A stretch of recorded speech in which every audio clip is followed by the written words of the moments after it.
Trump y el regreso del supremacismo blanco en Estados Unidos. En las últimas semanas, varias instituciones oficiales del gobierno de Estados Unidos han difundido mensajes y contenidos visuales con una retórica y una simbología que evocan nacionalismo étnico y autoritarismo. Entre ellos, destaca la publicación de lemas institucionales que apelan a la idea de una nación homogénea, una herencia única y una identidad excluyente, acompañados de imágenes que remiten a un pasado colonial blanco. Estas publicaciones no provienen de actores marginales, sino de departamentos federales, y han permanecido activas sin rectificación ni disculpas oficiales, lo que sugiere una línea comunicativa deliberada y sostenida, vinculada al propio entorno político del presidente, identificando similitudes claras con consignas utilizadas históricamente por regímenes totalitarios del siglo XX. Puedes ver los mensajes en el canal de Alan Barroso Clips. En el vídeo, Trump ha cruzado una línea roja con esto, publicado ayer 12 de enero. De forma paralela, el gobierno de Trump ha reforzado un discurso de soberanía territorial expansiva, utilizando expresiones como nuestro hemisferio para referirse a América, lo que implica una visión imperial de la política exterior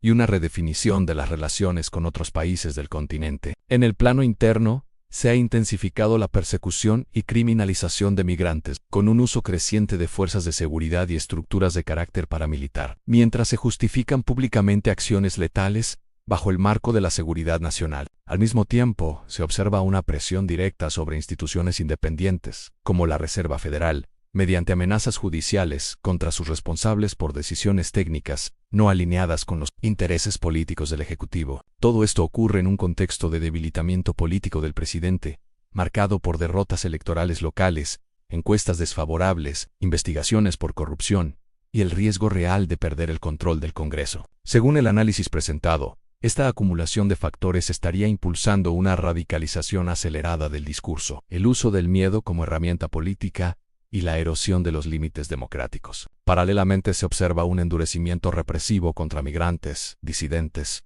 y funcionarios independientes, acompañado de una normalización de la violencia institucional, que se justifica bajo el marco de seguridad nacional. Esta violencia no se oculta, se comunica, se explica y se legitima públicamente. En política exterior, el lenguaje de nuestro hemisferio redefine la geografía como propiedad, no como coexistencia. Es un retorno explícito a la lógica imperial de esferas de influencia, donde otros países dejan de ser socios y pasan a ser subordinados. El resultado es un patrón reconocible: captura de instituciones, presión sobre el poder judicial y económico, persecución selectiva y propaganda constante, no como un golpe repentino, sino como una erosión progresiva que busca agotar a la sociedad y normalizar lo inaceptable. Lo peligroso no es copiar literalmente símbolos del pasado, sino reformularlos de manera que sean defendibles. El mensaje está diseñado para que los críticos lo reconozcan, los seguidores lo nieguen. Eso se llama ambigüedad estratégica, una técnica clásica de radicalización. La clave no es el contenido, sino la repetición institucional.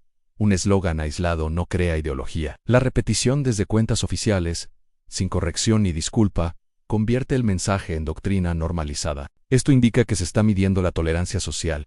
Se prueba hasta dónde se puede llegar. Se ajusta el siguiente paso en función de la reacción.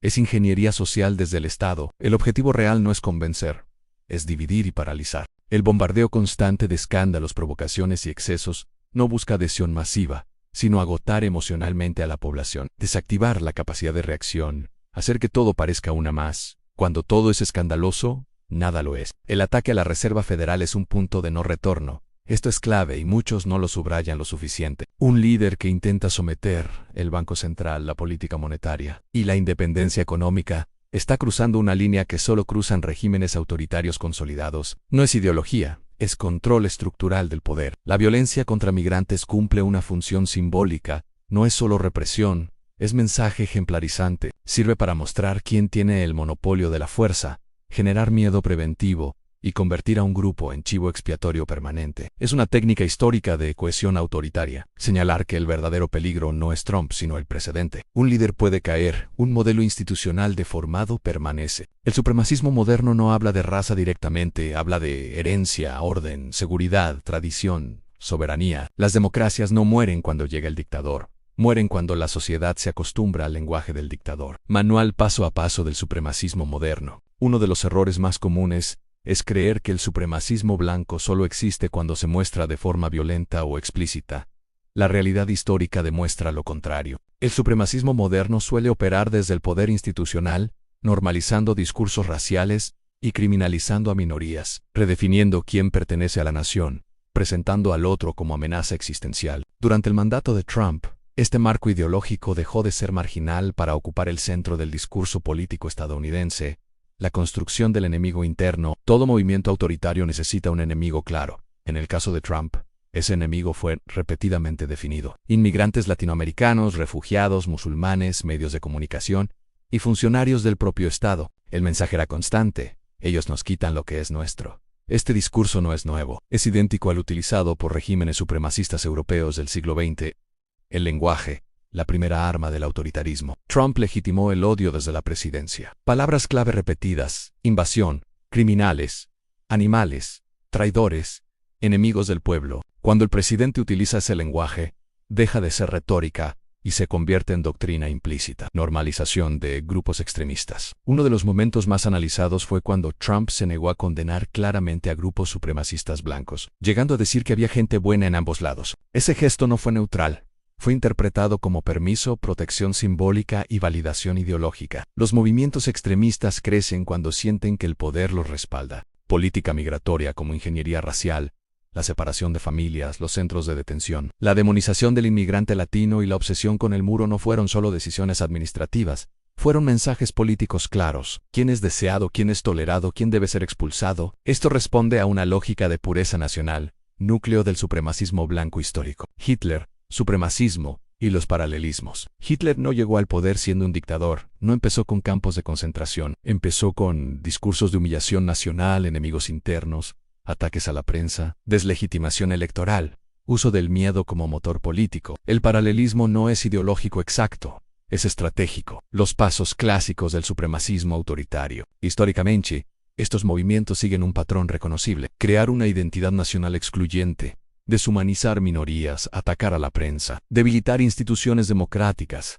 justificar vigilancia y control, cuestionar elecciones, intentar perpetuarse en el poder. Trump no ha completado todos, pero sí avanzó varios. Vigilancia y control. Durante su mandato se promovió la expansión del poder policial, criminalización de protestas, uso de fuerzas federales contra civiles, vigilancia sobre comunidades específicas. La vigilancia siempre se presenta como seguridad, pero históricamente se dirige selectivamente. Manipulación del sistema electoral. Trump cuestionó elecciones antes de celebrarse, presionó funcionarios electorales, redefinió mapas de votación, promovió la idea de fraudes sin pruebas concluyentes. Deslegitimar elecciones es uno de los pasos más claros hacia el autoritarismo. El deseo de permanencia en el poder. Trump insinuó en múltiples ocasiones extender mandatos, no aceptar resultados, gobernar más allá de las normas. Esto rompe un principio básico democrático: el poder es temporal. Cuando un líder se presenta como imprescindible, la democracia empieza a morir. ¿Qué pasos podría dar un proyecto supremacista consolidado en Estados Unidos? Según analistas históricos, los siguientes pasos suelen ser: